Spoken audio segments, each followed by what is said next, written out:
સુરત શહેરની સચિન પોલીસે four wheeler કારમાં ચોરખાનો બનાવીને વિદેશી દારૂની હેરાફેરી કરતા બે ઇસમોને ઝડપીને તેમની પાસેથી નાની મોટી વિદેશી દારૂની બોટલો 240 mobile phone four wheeler car થઈને કુલ રૂપિયા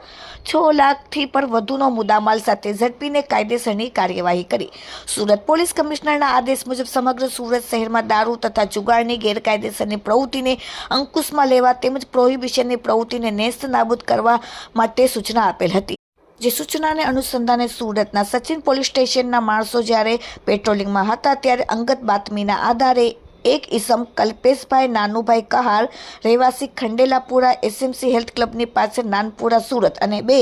જિગ્નેશ ઉર્ફે જીગો ગજાનનભાઈ કહાર રહેવાસી માછીવાડ તુળજા માતા મંદિર પાસે નાનપુરા સુરતવાળાને નવસારીથી સચિન સુરત આવતા કપલેથા ચેકપોસ્ટ પાસે રોડ ઉપર જાહેરમાં એક બ્લુ કલરની મારુતિ સુઝુકી કંપનીની બ્રેઝા ફોર વ્હીલર કાર પાસે પકડીને તેમાં ગેરકાયદેસર રીતે ભારતીય બનાવટના વિદેશી દારૂની નાની મોટી બોટલો ગાડીની પાછળની લાઇટમાં આગળ તથા પાછળની સીટમાં ચોરખાના બનાવીને સંતાડેલ નાની મોટી બોટલો 240 જેની કિંમત ₹1,03,992 ફોર વ્હીલર કાર જે ₹5 લાખ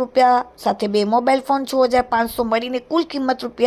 ₹6,10,492નો મુદ્દામાલ સચિન પોલીસે પકડી કાયદેસરની કાર્યવાહી કરી। Bureau report daily India TV Surat.